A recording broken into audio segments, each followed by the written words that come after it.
पहला मंदिर स्तंभेश्वर महादेव मंदिर। ये मंदिर अरब सागर के बीच कैम्बे तट पर स्थित है।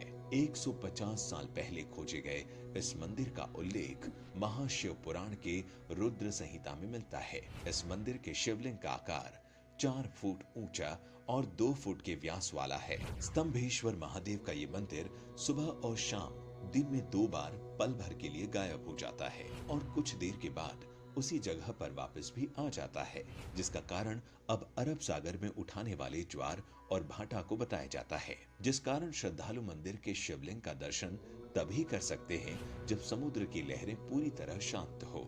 ज्वार के समय शिवलिंग पूरी तरह से जलमग्न हो जाता है। ये प्रक्रिया प्राचीन समय से ही चली आ रही है। यहाँ आने वाले सभी श्रद्धालु को एक खास पर्चे बांटे जाते हैं, जिनमें ज्वार भाटा आने का समय लिखा होता है।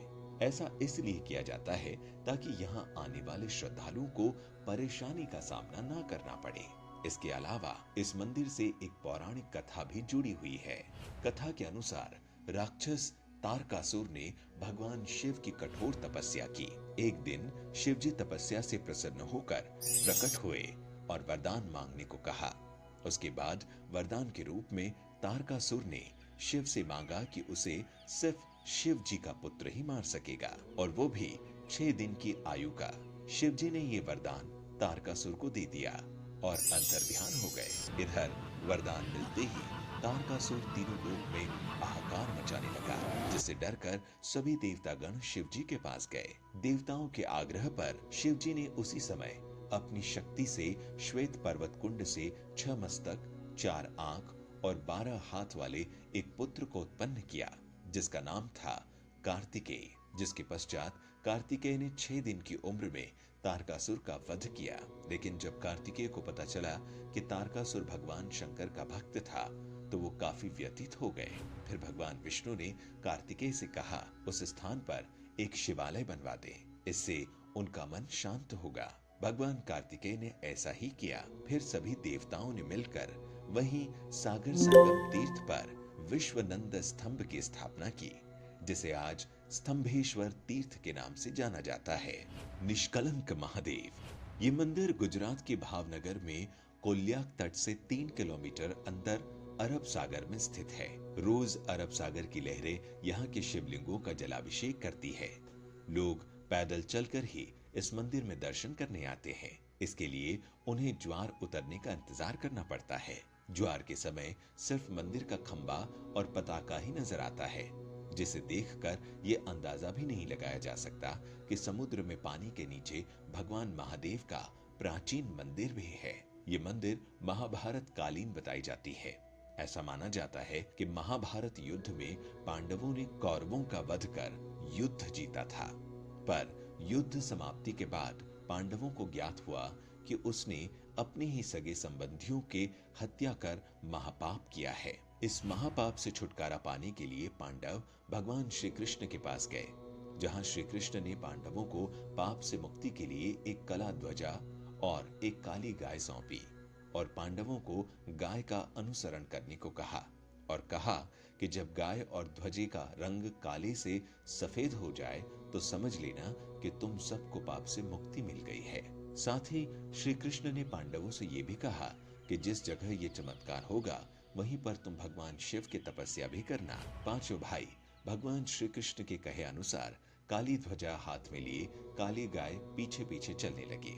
इसी क्रम में वो सब कई दिनों तक अलग अलग जगहों पर गए, लेकिन गाय और ध्वजा का रंग नहीं बदला। पर जब वो वर्तमान गुजरात में स्थित कोलियाक तट पर पहुंचे तो गाय और ध्वजा का रंग सफेद हो गया। इससे पांचों पांडव भाई बड़े खुश हुए और वहीं पर भगवान शिव का ध्यान करते हुए तपस्या करने लगे। भगवान भोलेनाथ उनकी तपस्या से खुश हुए और पांचों पांडवों को लिंग रूप में अलग अलग दर्शन दिए। वही पांचों शिवलिंग अभी भी वहीं स्थित है। पांचों शिवलिंग के सामने नंदी की प्रतिमा भी है।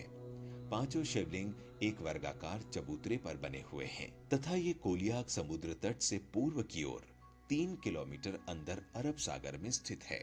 इस चबूतरे पर एक छोटा सा पानी का तालाब भी है, जिसे पांडव तालाब कहते हैं। श्रद्धालु पहले उसमें अपने हाथ पांव धोते थे, और फिर शिवलिंगों की पूजा अर्चना करते थे।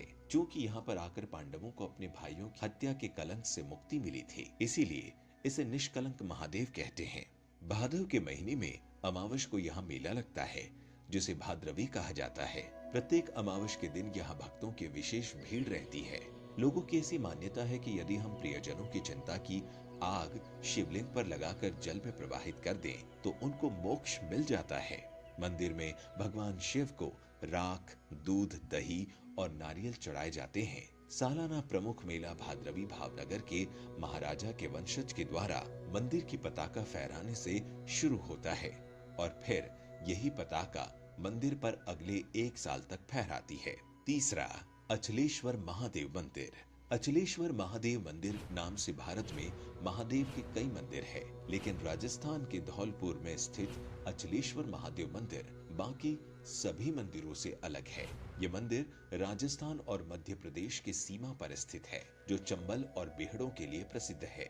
भगवान अचलेश्वर महादेव का ये मंदिर इन्हीं दुर्गम बीहड़ों के बीच स्थित है। इस मंदिर का शिवलिंग, जो दिन में 3 बार रंग बदलता है, सुबह में शिवलिंग का रंग लाल होता है, दोपहर में केसरिया और जैसे जैसे शाम होती है शिवलिंग का रंग सांवला हो जाता है। इन रंगों के बदलाव के रहस्य को कोई नहीं जानता। अचलेश्वर महादेव का ये मंदिर भी काफी प्राचीन है, क्योंकि मंदिर का ये इलाका डाकुओं के लिए काफी प्रसिद्ध था, जिस वजह से यहाँ कम श्रद्धालु आते थे। साथ ही यहाँ तक पहुँचने का रास्ता बहुत ही पथरीला और उबड़ खाबड़ था। पर जैसे जैसे भगवान के बारे में लोग जानने लगे, यहाँ पर भक्तों की भीड़ जुटने लगी। इस शिवलिंग की एक और अनोखी बात ये भी है कि इस शिवलिंग के छोर का आज तक पता नहीं चला है। कहते हैं बहुत समय पहले एक बार भक्तों ने शिवलिंग की गहराई को जानने के लिए इसकी खुदाई की, पर काफी गहराई तक खोदने के बाद भी इसके छोर का पता नहीं चला। अंत में भक्तों ने इसे भगवान का चमत्कार मानते हुए खुदाई बंद कर दी।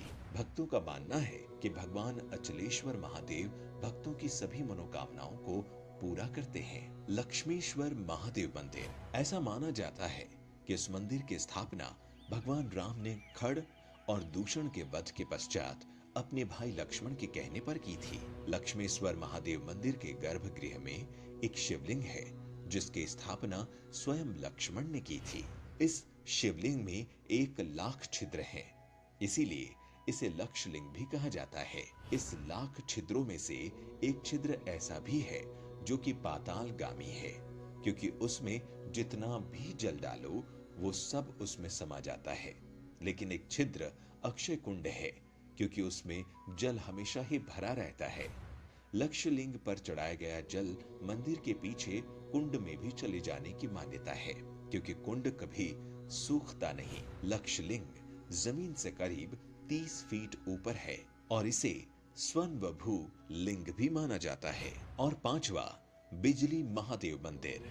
भगवान शिव के अनोखे अद्भुत मंदिरों में से एक है हिमाचल प्रदेश के कुल्लू में स्थित बिजली महादेव मंदिर। कुल्लू का पूरा इतिहास बिजली से जुड़ा हुआ है। कुल्लू शहर में व्यास और पार्वती नदी के संगम के पास एक ऊंचे पर्वत पर बिजली महादेव का प्राचीन मंदिर है। पूरी कुल्लू घाटी में ऐसी मान्यता है कि ये घाटी ही एक विशालकाय सांप के रूप में है। इस सांप का वध भगवान शिव ने किया था। जिस स्थान पर मंदिर है, वहां शिवलिंग पर हर 12 वर्ष बाद आकाश से भयानक बिजली गिरती है। बिजली गिरने से मंदिर का शिवलिंग खंडित हो जाता है। यहाँ के पुजारी खंडित शिवलिंग के टुकड़े को एकत्रित कर मक्खन के साथ इसे जोड़ देते हैं। कुछ समय बाद ही शिवलिंग ठोस रूप में परिवर्तित हो जाता है।